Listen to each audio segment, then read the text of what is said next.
తాకట్టులో ఉన్న మీ బంగారం ఈ రోజు ఎంత ధర చేస్తుందో కొమ్మూరి గోల్డ్ వాళ్ళకి కాల్ చేస్తే ఫ్రీ గోల్డ్ కాస్ట్ చెక్ చేసి చెప్తారు. గురుగారు నమస్తే, నా పేరు సూర్య. నాదొక సందేశం. మనకు అమ్మవారి అనుగ్రహం కలవాలంటే ఇంట్లో ఏ విధంగా పూజలు చేయాలి? అమ్మవారి అనుగ్రహం అందరిపైన ఉన్నది, సమస్త దేవతలపైన. ఈ భూమండలం కన్నా మించిన శక్తివంతమైన లోకాలు చాలా ఉన్నాయి, భూమిని పోలిన భూములు కూడా చాలా ఉన్నాయి. అనంతకోటి బ్రహ్మాండాలలో అమ్మవారి యొక్క అనుగ్రహం ఉన్నది కాబట్టే ఇది సువిశాలంగా జనరేట్ అవుతుంది, డెవలప్ అవుతుంది ఇప్పటికీ కూడా. అది జగన్మాత యొక్క కృప. అమ్మ అనుగ్రహం ప్రత్యేకంగా మన పైన ఉండాలని కోరడం కూడా ధర్మం కాదు, ఆల్రెడీ ఉన్నది. మనం ఇంకా ప్రత్యేకమైన దృష్టిలో ఆ తల్లి అనుగ్రహం మనం కోరాలనుకుంటే చక్కగా అమ్మవారి ఫోటో పెట్టుకొని రోజు దీపం పెట్టి 2 అగరవత్తులు వెలిగించి పువ్వో పత్రో నివేదన చేసి జగన్మాతను నమస్కారం చేసుకొని మన పని మనం చేసుకోవాలి. ప్రత్యేకమైన అనుష్ఠాన పద్ధతిలో, ఉపాసన పద్ధతితో, సాధన పద్ధతితో నువ్వు ఏదైనా వరాలు కోవాలనుకుంటే దానికి గురుముఖతంగా నువ్వు ఏదైనా మంత్రం తీసుకొని దాని పద్ధతులతో నువ్వు ఉపాసన చేస్తే అమ్మవారు అనుగ్రహిస్తుంది, వరాలు ఇస్తుంది. అమ్మవారికి ఇష్టమైన పద్ధతి ఒకటే. స్త్రీ అయినా పురుషుడైనా అమ్మతనముతో ఆడిన వారికి అమ్మ అనుగ్రహం ఇవ్వదు. అమ్మతనాన్ని, మాతృత్వాన్ని గౌరవించే పురుషుడికి తొందరగా వశమవుతుంది. మాతృత్వాన్ని గౌరవ భావంతో నడిపించిన మహిళకు తొందరగా ఆమె ప్రసన్నమవుతుంది, ఆవాహనం అవుతుంది, పలుకుతుంది, మాట్లాడుతుంది. అమ్మతనాన్ని దుర్వినియోగపరుచుకున్న స్త్రీకి ఆమె వశమవ్వదు, అనుగ్రహించదు, ఇంకా అష్ట కష్టాల పాలు చేస్తుంది. పురుషుడైనను మాతృత్వాన్ని దుర్దృష్టితో కనుక చూస్తే ఆయనను అనుగ్రహించక ఇంకా శిక్షల పాలు చేస్తుంది, ఆయనకు చాలా కఠినమైన శిక్షలు విధిస్తుంది. అదొక్కటి మన నియమం పెట్టుకుంటే చాలు. మద్యమాంసాదులు సేవించే కోణం లోపల కొంతమందికి వంశాచారం ఉంటుంది, కులాచారం ఉంటుంది, పెద్దల పద్ధతులు ఉంటాయి. అలా వ్యక్తిగతమైన విషయం, అది మేము చెప్పాల్సిన అవసరం లేదు. సాధుత్వ ధర్మం ప్రకారంగా, సత్య సనాతన ధర్మం ప్రకారంగా, వేదాంత ధర్మం ప్రకారంగా మాంసభక్షణ నిషిద్ధం. అది ఎన్నటికైనా పాపమే. మద్యపాన సేవనం కూడా ఎన్నటికైనా పాపమే. మా ధర్మం ఏంటంటే తినకండి, తాగకండి అని చెప్తాము. తింటారా తాగరా వాళ్ళ వ్యక్తిగతమైన విషయం అది. అమ్మవారికి అవి రెండు కూడా నచ్చవు. మద్యం సేవించిన, మాంసభక్షణ చేసిన, కులధర్మ పత్నిని కాదని అన్య స్త్రీలతో సంగమించినా కూడా అమ్మకు ఇష్టం ఉండదు. నీవెన్ని తపస్సులు చేసినా నాశనం కాక తప్పదు, అనుగ్రహం రాదు. ఒక దేవీ భక్తుడిగా, జగదంబ పాదదాసుడిగా, అమ్మగా నేను చెబుతున్నాను. అమ్మ ప్రసన్నం కోరాలంటే ఈ త్రివిధమైన మకారములను వదిలివేయాలి. మద్యము, మాంసము, మగవా సాంగత్యం. నువ్వు ఫోటో లేకున్నా దీపం లోపలికి కూడా అమ్మవారిని ఆవాహన చేసుకొని మాట్లాడవచ్చు, ఈ నియమాలు ఉంటే. ఈ విధంగా తాంత్రికంగా అయినా, వైదికంగా అయినా, అవైదికంగానైనా, ఏ పద్ధతిలోనే సరే మనకి ఎన్నో మార్గాలు ఉన్నాయి. మన హిందూ ధర్మం లోపల వైదికంగా, అవైదికంగా, తాంత్రికంగా చాలా మార్గాలు ఉన్నాయి. ఏ మార్గంలోనైనా అమ్మ ఇష్టపడేది ఈ మూడింటిని. ఈ క్వాలిటీస్ ఎవరిలో ఉన్నాయో వాళ్ళ యొక్క భృకుటి యందు జగదంబ ప్రత్యక్షంగా కనిపిస్తుంది, వాళ్ళ జ్ఞాన నేత్రంలో. స్వామి, అంటే మీ దినచర్య అసలు ఎలా ఉంటుందండి? ఉదయం లేచిన దగ్గర నుంచి మీ ఆహార నియమాలు కానీ అసలు ఎలా ఉంటుంది? మేము పొద్దున్నే 3 గంటలకు లేస్తాం. అది 3 గంటలకి ప్రతి ఒక్క యోగి ధర్మం అది. పొద్దు పొడవకన్నా ముందే నక్షత్రాలు ఉండగానే బ్రహ్మ గడియల్లో గంధర్వ వేళలో స్నానం చేసిన వాడే యోగి. అలాగే పడుకొని సూర్య భగవానుడు వచ్చి తనని లేపిన వాడు యోగి కాడు, భోగి. సాధు ధర్మంలో అది ప్రథమ నియమం. 3 గంటలకు లేచి 4 గంటల వరకు ఏకాంత ధ్యానం, 4 గంటలకు మళ్ళీ శుచి శుభ్రతలు చేసుకొని అమ్మవారి ఆరాధనలకు వెళ్ళడం, 6 గంటల వరకు అమ్మవారిని అంత సర్వశోభాయమానంగా అలంకరించి అమ్మవారికి సర్వ కంకర్యాలతో పూజలు అర్చనాదులు చేసి భక్తులకై అమ్మ దర్శనం వదిలిపెట్టడం.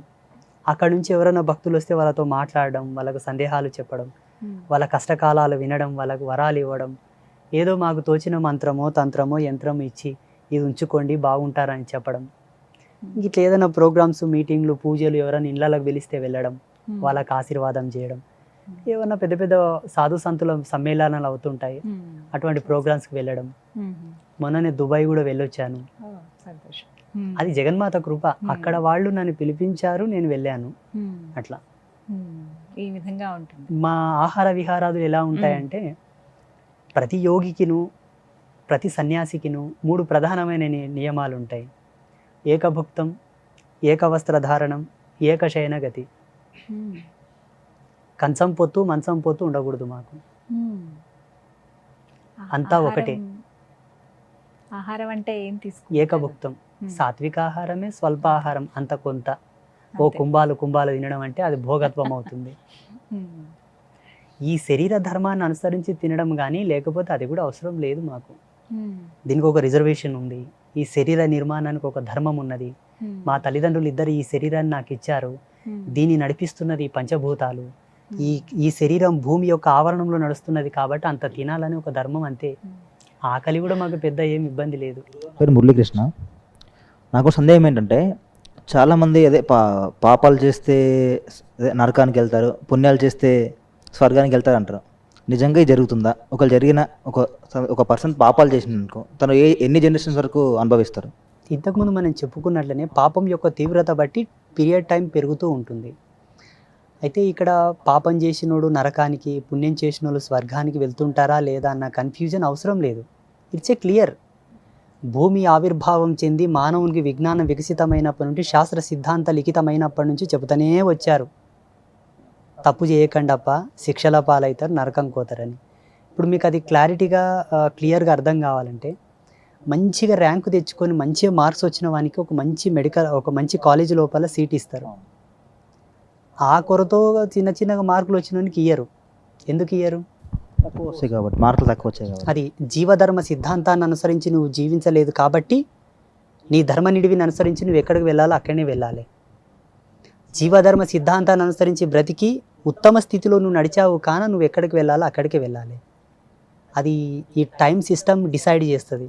కాలధర్మ సిద్ధాంతం, ఈ కాలానికి ఒక సిస్టమ్ ఉంటుంది, ఒక రూల్ ఆఫ్, ఆ రూల్ మెయింటెనెన్స్ చేస్తుంది దీని అంతని కూడా. సో ఇక్కడ ఏంటంటే ప్రతి జీవుడు కూడా ధర్మానికి తల వంచి ధర్మానికి అనుగుణంగా బ్రతకగలిగితే నరకం అనేది భూలోకానికి పరిచయం అవ్వదు. ఇక్కడ అది మనకు రాదు కూడా. నడవలేదు కాబట్టి నరకం మనకు పరిచయం అయింది. ఇప్పుడు ఉదాహరణకి ఏ హత్యలు, ఏ నేరాలు, ఏ దొంగతనాలు చేయకుంటే జైలుతో ఆయనకి ఏ సంబంధం లేదు. ఒక వ్యక్తి జైలుకి వెళ్ళాడు అంటే తప్పు చేయడం వల్లనే వెళ్ళాడు కదా. తప్పు చేయకపోతే జైలుకి ఆయనకు సంబంధమే లేదు కదా. చక్కగా ఇంట్లోనే జీవించవచ్చు, భార్య పిల్లలతో ఆరోగ్యంగా మంచిగా. అలాగే జీవుడు తప్పు చేశాడనే నరకానికి వెళ్తున్నాడు, చేయకపోతే పోడు కదా. ఒకవేళ తనకి ఈ శరీరం ఉన్నంత వరకు శరీరం మీద భయంకరమైన పాపాలు చేశాడు అనుకోండి, 7 జన్మల వరకు ఎంటాడుతుంది ఆ పాపం, వదిలిపెట్టదు. ఎన్ని పూజలు చేసినా వదిలిపెట్టదు. చాలామంది అంటూ ఉంటారు, అదే ఈ జన్మలు చేసిన ఇదే జన్మలో తాకితే పాపాలు ఉంటారు, అది నిజం అంటారా? 100%.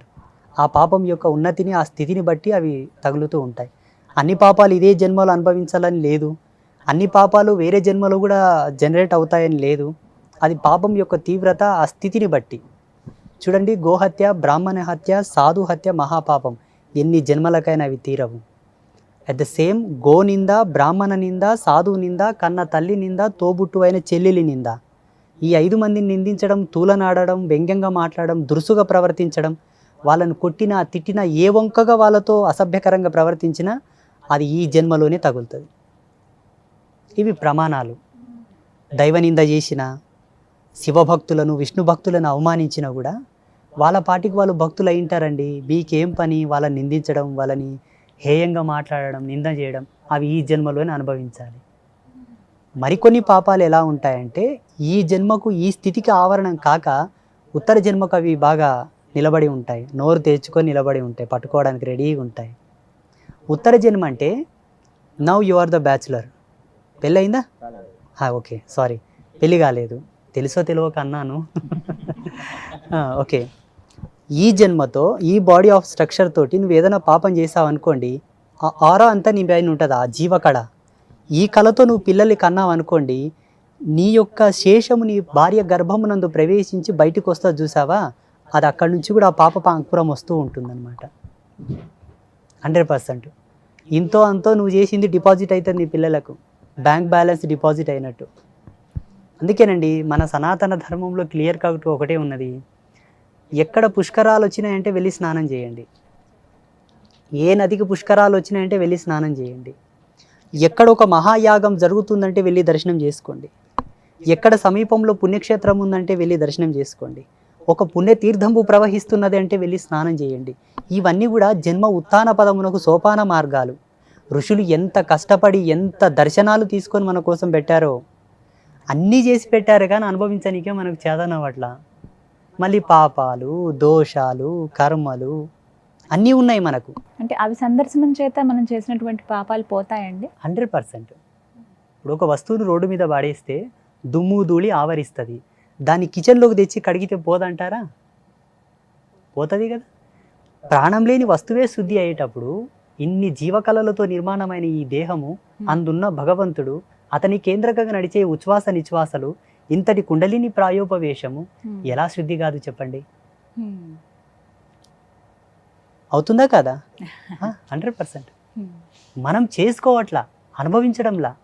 ఎన్ని ఇచ్చారు మనకు వేద విజ్ఞానం లోపల భారతీయ ఋషులు. అబ్బా, ఈ ఈ ఈ సృష్టి అంత ఇట్లే అంతమై మళ్ళా పునరుత్థానమైనా కూడా ఇంతటి అద్భుతాలు జరుగుతాయో జరగవో. స్వామి, చాలా అంటే ఒక్కొక్కసారి ఆ దేవి దేవతల అనుగ్రహం అనేది ఎన్నో రకాలుగా అనుకుంటుంది.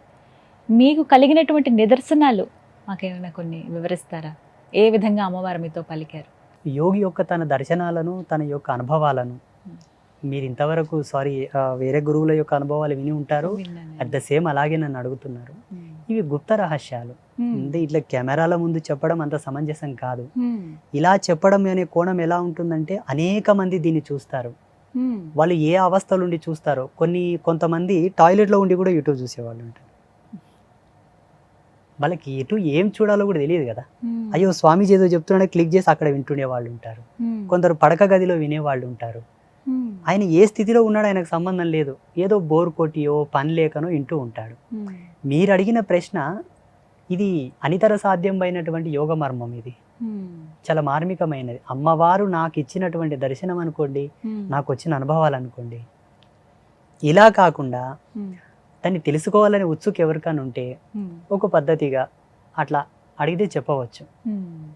మాకేముంటుందామంటే, మా సాధు ధర్మం లోపల తన అనుభవాలని యోగ్యుడైన శిష్యుడికే ధారబోయాలని ఉన్నది.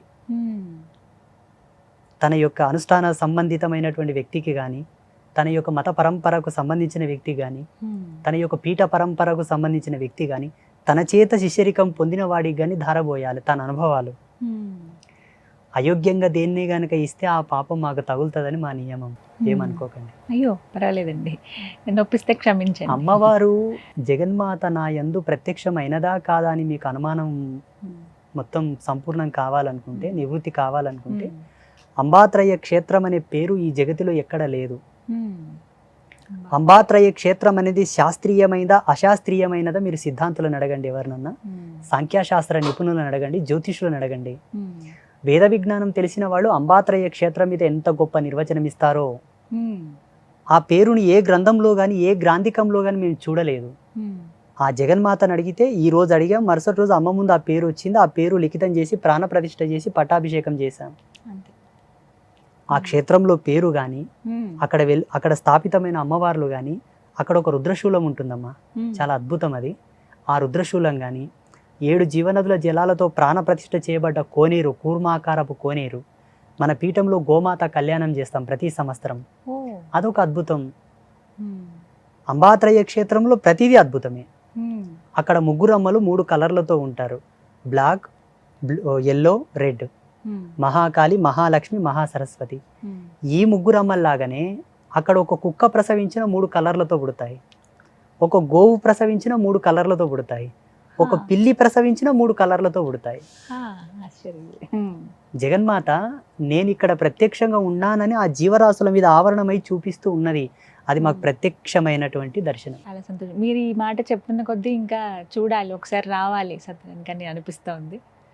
ఖచ్చితంగా వస్తాము, వచ్చి ప్రేక్షకులు కూడా తెలియచేయాలి, చాలా మందికి తెలియాలి కూడా. చాలా సంతోషం. మిమ్మల్ని నొప్పిస్తే క్షమించండి ఆ ప్రశ్న. అయ్యో అట్లేం లేదమ్మా, చెప్పొచ్చు. అమ్మ ఆత్మదర్శనం ఎలా కలిగిందంటే, 1 సంవత్సరం పాటు నేను నిరాహార యోగంలో ఉన్నాను. అది ఎలా ఉన్నానో ఇప్పుడు ఊహించుకుంటే సంవత్సరం దడబుట్టేస్తుంది ఇప్పుడు ఊహించుకుంటే. మీరు ఇప్పుడు కొన్ని నీళ్ళు ఇచ్చారు, తాగాను. అంతకుముందు ఒక కప్పు టీ తాగాను. అప్పుడు ఎలా ఉన్నాను అంటే, అది ఒక విధమైనటువంటి కసిలేంటి. ఇప్పుడు ఒక అమ్మాయి మీద వ్యామోహితుడై ఒక అమ్మాయి పిచ్చిలో ఉన్నవాడు ఏమిచ్చినా పట్టించుకోడు. సైకలాజికల్గా ఆయన అమ్మాయి మీద డిపెండ్ అయి ఉంటాడు కాబట్టి, ప్రేమ ఏమిచ్చినా పట్టించుకోడు, ఎవరు ఏం మాట్లాడినా పట్టించుకోడు, తినడు, తాగడు, అలా ఏకాంతంగా ఉండడానికి ప్రయత్నం చేస్తుంటాడు. ఆయన ఒక అమ్మాయి మీద సమ్మోహితుడు అయినట్లే నేను అమ్మవారి మీద సమ్మోహితుడనయ్యాను. ఆ తల్లి మీద టోటల్ నా బాడీ, నా ఎనర్జీ, నా యొక్క థింకింగ్ అంతా కూడా ఆమె మీద విడిచిపెట్టాను కాబట్టి ఆ మత్తులో ఉండగలిగానేమో అప్పుడు. ఇప్పటికీ ఉంటాను, పెద్ద విషయం కాదు. వ్యావహారికంగా ఉన్నాను కాబట్టి ఇప్పుడున్న ధర్మాన్ని అనుసరించి ఏదో అంత తీసుకుంటాను. ఉండాల్సి ఉంటుంది. అలా ఉన్నప్పుడు సరిగ్గా సంవత్సరానికి 365 రోజుల తర్వాత ఏ ముహూర్తానికైతే ధ్యానంలో ఉన్నానో సరిగ్గా అదే ముహూర్తానికి ఒక అద్భుతమైన తేజస్సు నేను చూశాను. అదృష్టవంతులు. ఆ తేజస్సుతో నేను సంభాషించిన సంభాషణలు లోక కళ్యాణ కారకములు. నేనేం చేయాలో నాకు అవగతమైనది, నేను ఎలా ఉండాలో నాకు అవగతమైనది. ఆ వాక్కును అనుసరించి ఇప్పటి వరకు ఉన్నాను. నన్ను చాలా మంది అడుగుతారు, నువ్వు చీర కట్టుకున్నావని. ఇది చీర కాదు, ఏకవస్త్రం, కుట్టని బట్ట, మడిపంచనే. జగన్మాత యొక్క దీక్ష నియమావళిని అనుసరించి కుంకుమ కలర్ పంచె కట్టాలి కాబట్టి అరుణకాంతి, అరుణవర్ణం, ఎర్రవర్ణం. నా అలంకారము, నా శిఖాబంధనము అంతా కూడా అమ్మ యొక్క ప్రసాదితం, అమ్మ యొక్క వాణి. అమ్మ చెప్పినట్టుగానే మీరున్నారు. అమ్మ చెప్పకపోయినా నాకు అనుభవాలు వచ్చినాయంటే కూడా భగవత్ ప్రసాదితమే కదా. అవును. ఒక వ్యక్తికి ఒక ఆలోచన వచ్చిందంటే జ్ఞానం ఎందే ఉత్పన్నం అవ్వాలి. దీనికి కేంద్రకం మహాసరస్వతి. ఆమె అనుగ్రహం ఉంటే తప్ప ఇది పనిచేయదు. మెంటల్గా మనం డిస్టర్బ్ అవుతున్నామంటే ఆ సరస్వతి యొక్క అనుగ్రహం తగ్గినట్టు లెక్క.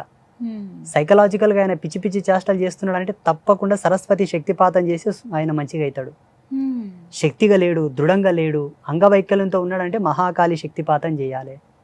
ధన సంపత్తులతో ఆయన కొంచెం ఇబ్బంది పడుతున్నాడంటే లక్ష్మీ శక్తిపాతం చేయాలి.